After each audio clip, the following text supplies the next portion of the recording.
जीवन एक परीक्षा अटे बंधुगण। एहाकु प्रत्येक दिन परखा जाई थाए। एथिरे विफल सेही हुई थाए जे एहाकु देखिकी डरी थाए। नमस्कार बंधुगण, आपण मानंकु मोर एही चैनल को स्वागत। आज रही ज्योतिष कार्यक्रम कुंभ राशि व्यक्तिविशेष मानक पाई बहुत गुरुत्वपूर्ण अछि। आज भिडियो रे आमे जानिबा देवगुरु बृहस्पतिंकर राशि परिवर्तन कुंभ राशि व्यक्तिविशेष मानक पाई किपरि रहिबो। काहेकि ना पूरा 12 वर्ष परे आपणकर सुख भावरे माने चतुर्थ भावरे देवगुरु बृहस्पतिंकर चलन हेबाकु जाउअछि। काहेकि ना देवगुरु बृहस्पति गोटिए राशि रे गोटिए वर्ष रही थांती एवं 12 गोटी राशि रे 12 वर्ष लागि थाए। तो पूरा 12 वर्ष परे आपणकर चतुर्थ भावरे माने सुख भावरे चलन करुछंती। बंधुगण, देवगुरु बृहस्पति 1 मई 2024 रे राशि परिवर्तन करी आपणकर चतुर्थ भाव को आसिबे एवं 14 मई 2025 पर्यंत एही चतुर्थ भावरे रहिबे। पूरा गोटिए वर्ष पर्यंत आपणकर चतुर्थ भावरे रहिबे। एही देवगुरु बृहस्पतिंकर राशि परिवर्तन कुंभ राशि व्यक्तिविशेष मानक पाई किपरि रहिबो, एही विषय रे आमे विस्तार भावरे जानिबा एवं गुरु आपणकर चतुर्थ भावरे बसी केउ केउ भाव उपरे दृष्टि देबे एवं किपरि फल प्रदान करिबे, सही समस्त विषय रे आजर एही भिडियो रे आमे जानिबा। बंधुगण, एही आलोचना आपणकर जन्म राशि चंद्र राशि उपर आधारित। सर्वप्रथमे आमे जदि गुरुंक विषय रे कथा हेबा तो गुरु हेउछंती समस्त देवता मानकर गुरु। ज्योतिष शास्त्र रे देवगुरु बृहस्पति को सबुठ अधिक कारक तत्वर ग्रह माना जाई थाए, सबुठ अधिक शुभ ग्रह माना जाई थाए। संतानर कारक ग्रह देवगुरु बृहस्पति अटंती। पति बा स्वामीर कारक ग्रह देवगुरु बृहस्पति अटंती। धनर कारक मध्य देवगुरु बृहस्पति अटंती।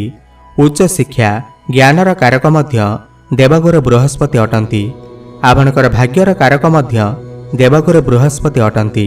आपणक मनरे ईश्वरଙ୍କ प्रति केते भल पाइबा अछि, केते भक्ति अछि, केते आध्यात्मिकता अछि, ताहा सबु देवगुरु बृहस्पतिंक ठारु जणा जाई थाए। तो पूरा 12 वर्ष परे देवगुरु बृहस्पति आपणकर चतुर्थ भाव को चलन करुछंती, माने कि सुख भाव को चलन करुछंती। तो देवगुरु बृहस्पति आपणकु एही 1 वर्ष मध्यरे केउ भली फल प्रदान करिवे आसंतु जानिबा। एहा पूर्वरु जदि आपणकर भी कुंभ राशि होई थाए एवं आपण भी ईश्वर को सच्चा हृदय रे भक्ति करंती, विश्वास करंती, ताहेले एही भिडियोटी को लाइक करी कमेंट बॉक्स रे जय जगन्नाथ हर हर महादेव अवश्य लिखि दियंतु। बंधुगण, राशि चक्रर 11तम राशि हेउछि कुंभ राशि।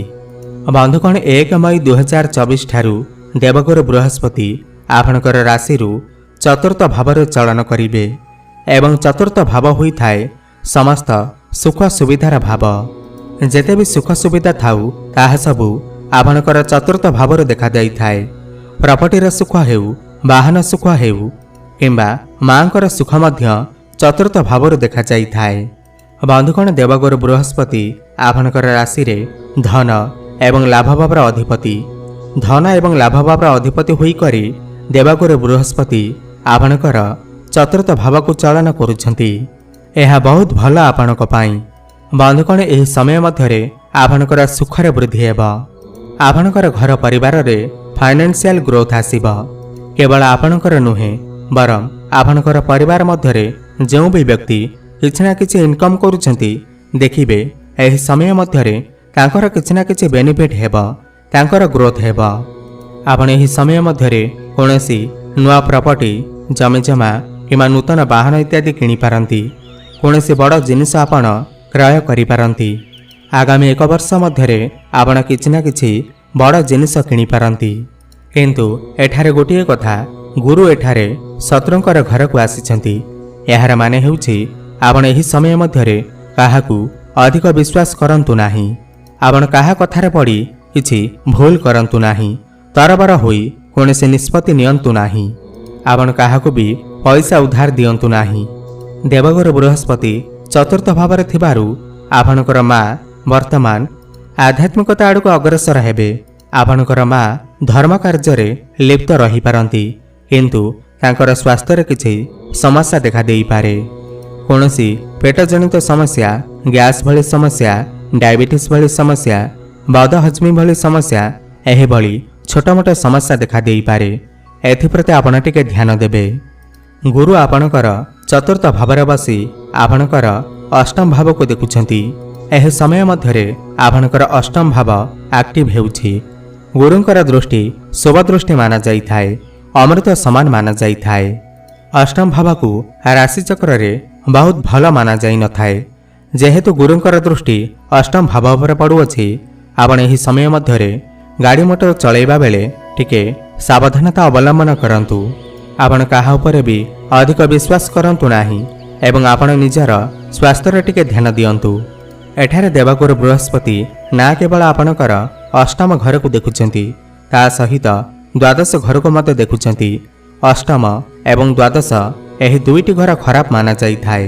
तो एही समय मध्यरे एही दुईटी घर एक्टिव हेउछि। तो एठारे आपण टिके आपणकर स्वास्थ्य ध्यान दियंतु।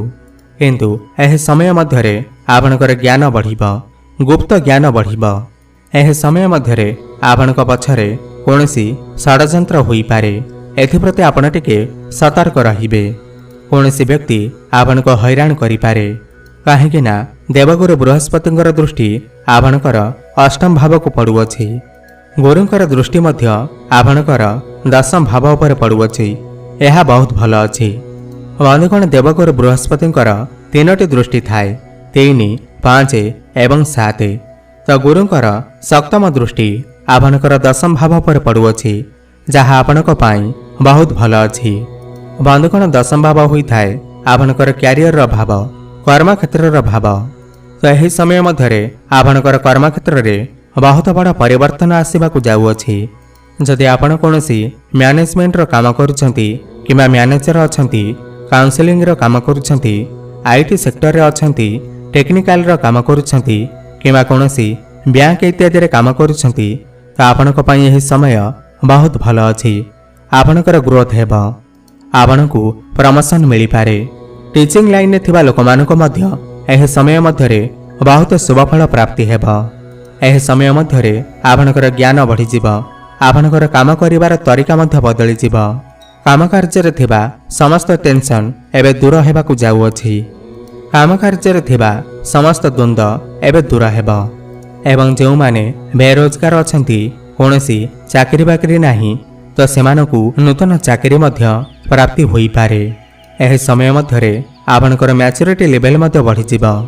एवं गुरुंकर दृष्टि मध्य आपणकर द्वादश घर उपर पड़ुअछि। द्वादश घर होई थाए विदेशर घर, ट्राभेल घर। एवं द्वादश भाव आपणकर खर्चर भाव होई थाए, व्ययर भाव होई थाए, हॉस्पिटल भाव होई थाए।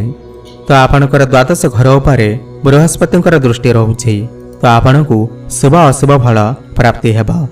सर्वप्रथमे तो आपणकु वैदेशिक गतिविधि रे अधिक सफलता मिलिब। आपण कोनोसी लॉन्ग ट्राभेल करि पारंती। विदेश रही जदि आपण काम करुछंती, तो आपणकर ग्रोथ होई पारे। इम्पोर्ट एक्सपोर्ट रो काम करुथिबा लोकमानक पाई एह समय बहुत भल अछि। किंतु एह समय मध्यरे आपणकर खर्च मध्य बढ़ी पारे, अननेसेसरी खर्च होई पारे। तो आपण एही समय मध्यरे आपणकर खर्च उपर टिके नियंत्रण रक्षा करंतु। बंधुगण, द्वादश घर हॉस्पिटल भाव होई थाए। आपण एही समय मध्यरे काहाकु नेई बंधु संपर्क मानकु नेई हॉस्पिटल जाई पारंती, किंबा आपण निजे हॉस्पिटल जाई पारंती कोनोसी चेकअप करेबा पाई। बंधुगण, यह तो थिला देवगुरु बृहस्पतिंकर राशि परिवर्तन आपणकु किपरि फल प्रदान करिब। बंधुगण, जहाँ भी अशुभ रहिला, जहाँ भी समस्या रहुअछि, ताकु शुभत्वरे परिणत करिबा पाई एवं देवगुरु बृहस्पतिंकर शुभ दृष्टि प्राप्ति करिबा पाई आपण प्रत्येक दिन गाधोइबा जलरे अल्प हलदी मिसई स्नान करंतु। शुभ फल प्राप्ति हेब। एवं देवगुरु बृहस्पतिंकर बीज मंत्र जप अवश्य करंतु। बीज मंत्र हेउछि ओम ग्रां ग्रीं ग्रों सह गुरवे नमः। 108 थर प्रत्येक दिन जप करंतु। शुभ फल प्राप्ति हेब।